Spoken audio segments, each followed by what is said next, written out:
पुराणों में संस्मरण है कि एक बार मां पार्वती ने बड़ी उत्सुकता के साथ बाबा श्री विश्वनाथ देवाधिदेव महादेव से यह प्रश्न किया कि ऐसा क्यों होता है कि आप अजर अमर हैं और मुझे हर जन्म के बाद नए स्वरूप में आकर फिर से वर्षों की कठोर तपस्या के बाद आपको प्राप्त करना होता है।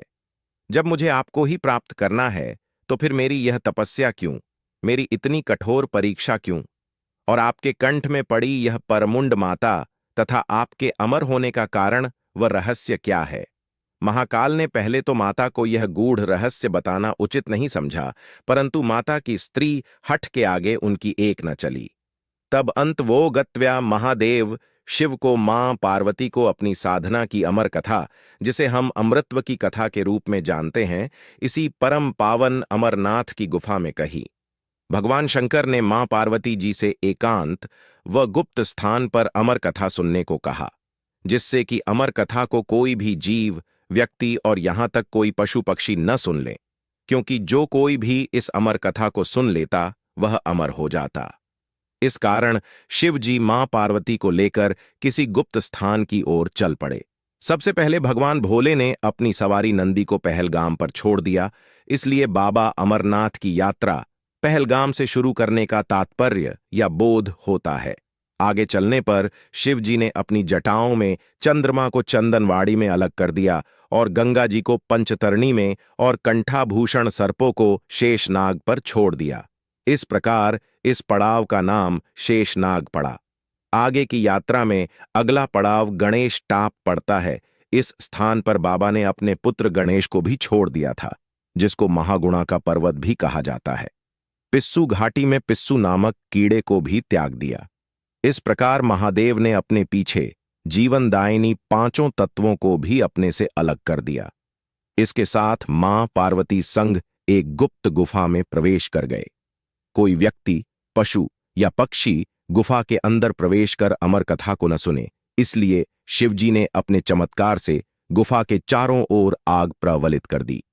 फिर शिवजी ने जीवन की अमर कथा मां पार्वती को सुनाना शुरू किया। कथा सुनते सुनते देवी पार्वती को नींद आ गई और वह सो गई, जिसका शिव जी को पता नहीं चला। भगवान शिव अमर होने की कथा सुनाते रहे। इस समय दो सफेद कबूतर श्री शिव जी से कथा सुन रहे थे और बीच बीच में गूं गूं की आवाज निकाल रहे थे। शिव जी को लग रहा था कि मां पार्वती कथा सुन रही है और बीच बीच में हुंकार भर रही है। इस तरह दोनों कबूतरों ने अमर होने की पूरी कथा सुन ली। कथा समाप्त होने पर शिव का ध्यान पार्वती मां की ओर गया, जो सो रही थी। शिव जी ने सोचा कि अगर पार्वती सो रही है तब इसे सुन कौन रहा था। तब महादेव की दृष्टि कबूतरों पर पड़ी। महादेव शिव कबूतरों पर क्रोधित हुए और उन्हें मारने के लिए तत्पर हुए। इस पर कबूतरों ने शिव जी से कहा कि हे प्रभु, हमने आपसे अमर होने की कथा सुनी है। यदि आप हमें मार देंगे तो अमर होने की यह कथा झूठी हो जाएगी।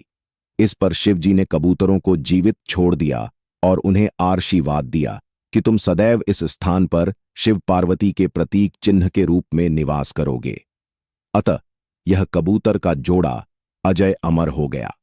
माना जाता है कि आज भी इन दोनों कबूतरों का दर्शन भक्तों को यहां प्राप्त होता है। इस तरह से यह गुफा अमर कथा की साक्षी हो गई व इसका नाम अमरनाथ गुफा पड़ा, जहां गुफा के अंदर भगवान शंकर बर्फ के निर्मित शिवलिंग के रूप में विराजमान है। पवित्र गुफा में मां पार्वती के अलावा गणेश के भी अलग से बर्फ से निर्मित प्रतिरूपों के दर्शन किए जा सकते हैं। इस पवित्र गुफा की खोज के बारे में पुराणों में भी एक कथा प्रचलित है कि एक बार एक गडरिये को एक साधु मिला, जिसने उस गडरिये को कोयले से भरी एक बोरी दी, जिसे गडरिया अपने कंधे पर लाद कर अपने घर को चल दिया। घर आकर उसने बोरी खोली तो वह आश्चर्यचकित हुआ, क्योंकि कोयले की बोरी अब सोने के सिक्कों की हो चुकी थी। इसके बाद वह गडरिया साधु से मिलने व धन्यवाद देने के लिए उसी स्थान पर गया जहां पर साधु से मिला था, परंतु वहां उसे साधु नहीं मिला, बल्कि उसे ठीक उसी जगह एक गुफा दिखाई दी। गडरिया जैसे ही उस गुफा के अंदर गया तो उसने वहां पर देखा कि भगवान भोले शंकर बर्फ के बने शिवलिंग के आकार में स्थापित थे।